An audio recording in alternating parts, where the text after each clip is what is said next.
Welcome to Wildly Wed, the real wedding planning podcast. I'm Keshira from Keshira Creative Events. And I'm Vicky from Spot On Ceremonies. Today is super exciting because we have a whole panel of experts, and that's our first ever live recorded show. So welcome, ladies. If we can ask you, please, to introduce yourselves. Of course. Hi, I'm Amy. So I run Lo and Behold Bespoke.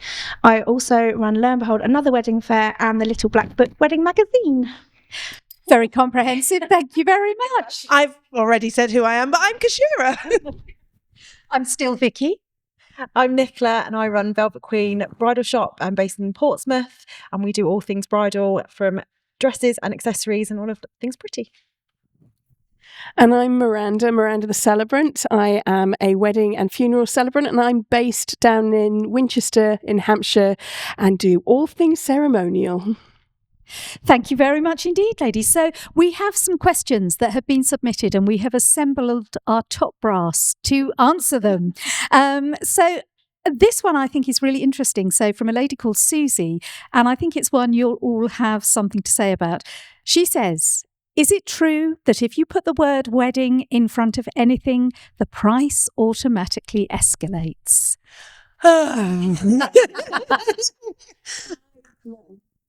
Yeah, no, not at all. I think wedding suppliers spend a lot of time working on their packages, their proposals, their offers that they have. It makes no difference to us whether it's a wedding or not. We do the work, and the work has a cost accounted to it. I don't know anyone that says, oh, it's a wedding, let's check on a few extra zeros. That's just not how anyone operates. I think sometimes people think prices are high for weddings because they don't see what goes in beforehand. Totally. They don't see the months of planning, the mood boarding, the calls, the working things out. It's not just, oh, you're buying a cake. It's like, right, I'm trialing this, I'm testing things out, you're coming for tasting, I need to buy this, I need to do that. It's more than just the end result, it's everything that goes on before, I think. Yeah, I totally agree. I think when you look at wedding planning versus event planning, with a wedding, you could be working with a couple for 2 years. There are, on average, I'd say between 12 to 20 suppliers on a wedding. For an event, if it's like a birthday party or something, you're probably working 3 months, maybe 4 months ahead, and you're probably looking at 4 to 5 suppliers. So there's just a lot less to do. So the word wedding it does become more expensive, but it becomes more expensive because there's more work. Sure. Yeah. Yeah. Something else that's been asked, and I think perhaps one for you, Nicola. Jessica has been in touch and she said, the ladies in my life are all super excited about dress shopping, but I'm not sure how practical or helpful it is to make it an en masse experience. She would like some advice on trying on appointments, please. Yeah, we get asked this a lot. So it's really exciting to have all your bridal tribe come in and kind of sit there with you. But it can be really overwhelming as a bride if you're stood there and you've got like 5, 6, 7 people all giving you their opinions, and everyone loves you and they want to be helpful. But opinions aren't facts, and people kind of forget that a little bit. And everyone goes into their sort of gokwan mode of kind of like head stylists and that sort of thing. And they, I should be a stylist. This is exactly what you should wear. And it's all about what you feel. That's the most important. No one else's opinion matters apart from what you do. I think 2 to 3 people, especially to start with, is probably like a really good number. People that love you, no one that's going to be super brutal. Like if you were going to choose a dress that, perhaps isn't someone else's favourite, they'd still love it and accept it. That's one of the people you want. And you have to remember there are other opportunities during the process to bring those other loved ones to celebrate the moment with you. So it doesn't have to be the time you find your dress. It can be your fitting. On the day is an amazing first reveal for brides. It's so lovely when they have their bridesmaids and they come out and they see it for the first time. So you can have that moment, just in different ways. You don't have to bring everyone to your appointment.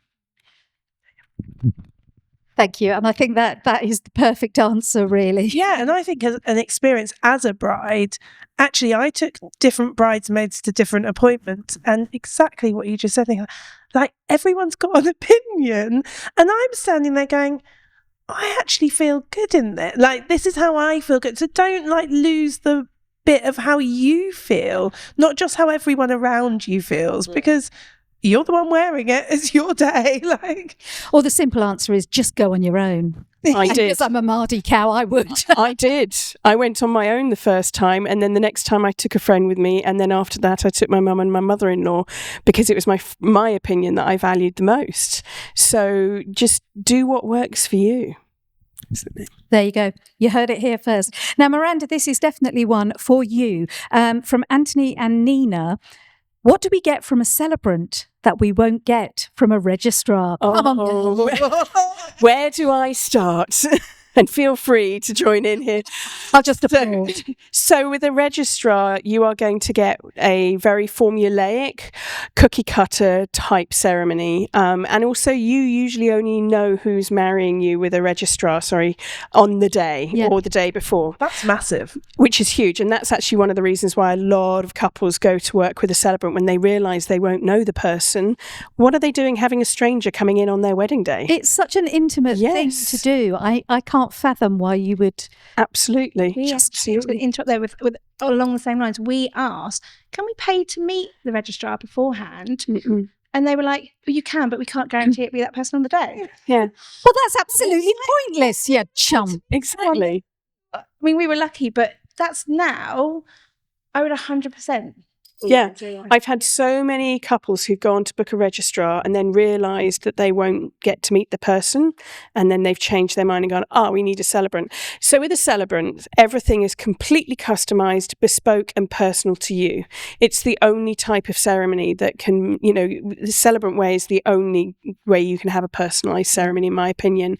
And there are degrees of personalisation. So a registrar will say that they personalise the ceremony, but often that is 300 words that you write yourself and they plonk in the ceremony the day before. Absolutely. Whereas we write everything from scratch with that couple in mind. And I love that process because you get to know the couple and you get to be you get to bring all your creativity to the ceremony. No two ceremonies are ever the same, just like you are a completely unique couple, so you deserve a unique ceremony. So that's the biggest difference. And there's no element of bureaucracy. So if on the day you're late or you've got someone who's stuck in traffic and you need to push things a bit, you can do that. I've done weddings where we have people who are stuck in traffic over an hour away and we've said, well, let's just serve the drinks and canapes now. Exactly. A registrar would get up and leave. Yeah. So I can second that as a coordinator. One of the biggest things when I'm talking to my couples, if they're having a registrar-led ceremony, I say to them, you cannot be late. There is no movement. No, there's no wriggle room. You won't get married. Yeah. Which is so lovely when you're working with celebrants, because you can just say, do you know what? If you're not feeling quite ready or you need a couple of moments, and what a difference that makes. Yeah. And as a celebrant, because I've got to know the couple in advance, on the day, you go knock on the suite door while everyone's, come on in. You're one of the family. Exactly. And everyone says, when I look at feedback afterwards, they all say it was like being married by an old friend. And, I don't know about you, but I'm friends with so many of the couples. Absolutely. It never sort of diminishes, does it? And you get to do other ceremonies with them, so namings or funerals for other people that you've seen there. I did a wedding a couple of weeks ago and there were 2 other couples who've booked me for their weddings in the next few years in the audience, so you get to see the same people over and over again. It's great fun. Well, it is, and those relationships actually are just a delightful fringe benefit for us. But essentially, in a nutshell, if you want something personal, and as you say, some registrars do take a liberty actually by saying it's personalised. It isn't. It is still prescriptive. A registrar-led ceremony is a legal register. It's prescriptive. So there you have it. Basically, celebrants are fabulous. We rock. Well, vow renewal, never too late. Yeah. Question now that I think possibly is for you, Keshira, and it's from a gentleman, which is rather nice. Gentleman contacting the podcast from Rich. He says, my fiance is saying we need a wedding planner, but I don't actually get what they will do for us. What am I paying for? Do you know what? I actually quite like this question because I've spoken to people time and time again that don't know what a wedding planner does. And I think go back maybe 5-10 years and people go, oh, that's an American thing. We don't have wedding. Yeah, with that. Which I must say, I do sometimes have a headset if my whole team are working with me, and then I feel super cool. But that isn't what a wedding planner is. Your wedding planner is there to help you from the very, very beginning. So you've got ideas, you've kind of got your hopes and dreams, everything you've always thought, but you have no idea where to go or how to stay in budget. And that's key. We know that. Yeah. I would say a big part of my job is to help people stay in their budget, to go and look for the venues that they're hoping for. I know a lot of those venues. I'll know a lot of the suppliers. I'll be able to narrow it down for them. And then to be there on the day to make sure it all comes together. But it's things like checking your contracts. That's something I will do. I will look at any bits that don't quite tie up, any things that are missing. Your timeline for the day is massive, because I think couples often will look at, I can do that timeline. That takes half an hour. That takes 15 minutes. Nothing ever takes 15 minutes on a wedding day. So working with a wedding planner to do that. But there's the full planning, there's partial planning packages, there's just on the day coordination, which if you've got a venue where they say, don't worry, we've got a coordinator. Okay, great. That person is there just to look after the building. Essentially, they're there to make sure the doors are open, the lights are on, and the building is There's a clue in the name, the venue coordinator. That's what they're there for. But then the on-the-day coordinator is there to look after you. That's you and your suppliers. So I wish that I'd had an on-the-day coordinator. And when couples ask me, what's the number one thing you recommend that we have? I said, if you're not going to have a planner, absolutely have an on-the-day coordinator. It was the biggest mistake we made when we got married 20 years ago, and I still regret it. Me too. Biggest mistake. I started my business having worked in weddings and events for years and years and years, and then I thought I could do my own. I think it's the same. When we got married, it was a very DIY, so we did it all ourselves, and we loved that. That's what we wanted to do. And that's fine. Couples can still do that. But on the day, we entrusted people to do certain jobs. My brother was going to light the candles. Someone was going to take the cling from off the top of the lanterns. When they're on your wedding day, they're having a lovely time. Yeah. You've had it when couples come in and they're just like, it's just how I imagined. Yeah. And then you're just like, yes, but take that stress away from you. Let someone do the hard stuff so that you can actually on your day sit back, relax and enjoy it and see it pan out, because we care about your wedding as much as you do. We're there with the spreadsheets and we're making sure it's all to time. That is our job. You're not there sitting there on your meal being like, oh God, they've not started pouring the drinks yet. What? Yeah.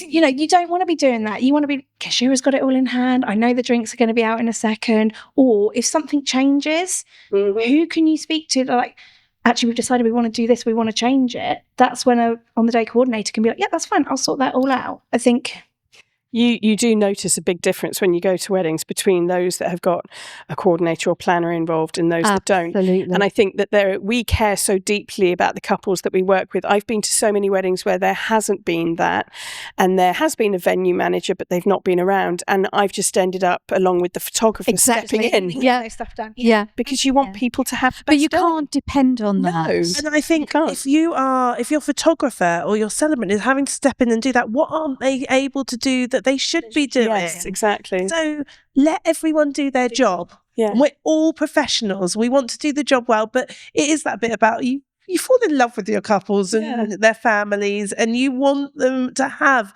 the best day. None of us, I think that's maybe what we saw in the films was that, like, I wear stilettos and I walk around. We don't. I don't. No. Never. No. Yeah. Actually, that's a really good tip. If your wedding planner is wearing stilettos, they ain't a wedding planner. They're not working. No. They're not climbing up a ladder. You just get on and do it. Don't you? And here's the other thing, with I was thinking of this practically. I did a wedding on Monday and there was a wedding planner involved, and honestly it ran so seamlessly, but also the couple did not have to do cleanup at the end of the day. Yes. Which I think is invaluable. And people forget about that, especially since their contract states they have to be off the premises on the dot of midnight. Yeah. So it's someone else's responsibility. Yeah.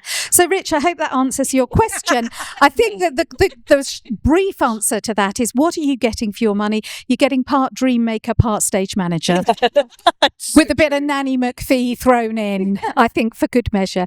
A question from Tim and Sasha. we want to have quite a theatrical vibe. Is it possible to hire single statement pieces without breaking our budget? Or, and I've had to put them right on this, are there any TV or movie prop places that allow you to borrow? The answer to that bit I know already is no. But for the rest? So, yeah, absolutely. So I think we live in a really throwaway culture, buying things off Shein and Temu to then get them, they're super cheap, chuck them away afterwards. No, like, there's so many companies out there that will hire props to you. And even if, so we work with other suppliers because we don't all need the same stuff. So if you want candles, I've got some, but actually if you want hundreds, I know someone that's got them. Yeah. Do you know what I mean? And then also it's picking out pieces that can bring that drama, that can be reused throughout the day. So absolutely, yeah, you can hire them. I don't know about the films, but I would say no. I do. And what I think you need to know about theatrical props in particular is if they've been used in a show, they have been used in that show. They're not pretty. So it's not necessarily the right way. Make things bespoke as well, can't Yeah. they? There's so many people out there that if you want something, commission it and then keep it as like an amazing piece. Like, oh my God, yeah, you see that? Yeah. I don't know, giant statue or something like that was from our wedding and we had it and now it lives in our garden. I thought you were going to say, and the statue lives in our living room. Hold the telly up. And then I think this is our final question, actually. And interestingly, it's an anonymously, but I think we'll all have an opinion on it. As parents of the groom, what is the expectation? Are we expected to contribute to costs? And if so, what? Okay, I'm going to answer that a little bit different because with bridal wear, it's usually the mum of the bride that comes in as opposed to the groom.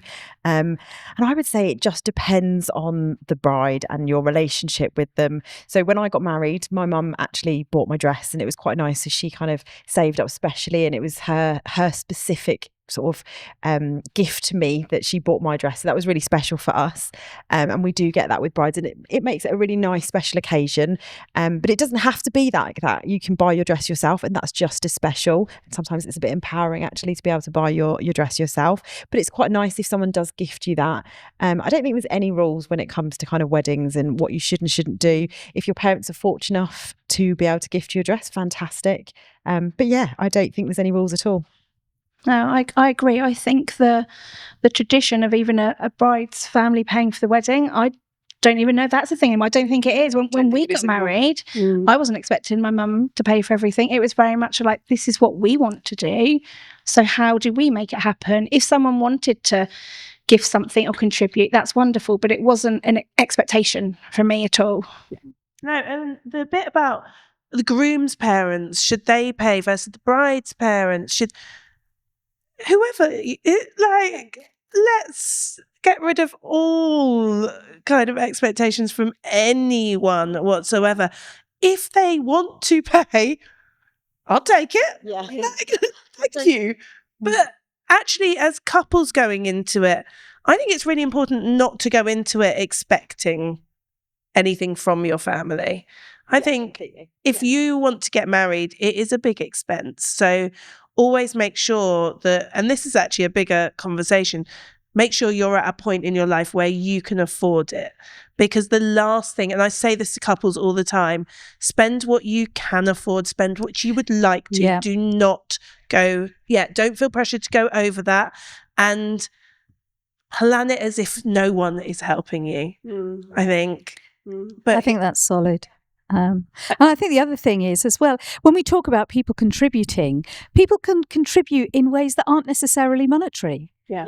So what is the expectation? I don't think absolutely there is an expectation, but they might want to contribute in a way that doesn't necessarily cost them anything, but it might be time, it might be an heirloom or something that, you're something old, but there aren't any rules. And I hope that is sort of a little bit reassuring. I think the message is to couples, do your day your way and you can't go wrong. Yeah.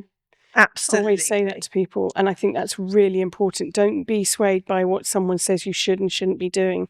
Do it your way. Absolutely. Well, we always say that the words should and ought, they ought and should be banned from weddings, and that's sort of really it. But I think that brings us very neatly to the end of our session. Ladies, thank you so much. Thank you so much. Just That is the lovely end to of have our you. first live wedding podcast, Wildly Wed, the real wedding planning podcast. You can find us online at wildlywed.co.uk. You can listen on Apple, Spotify, watch us on YouTube as well at Wildly Wed Pod. Thank you.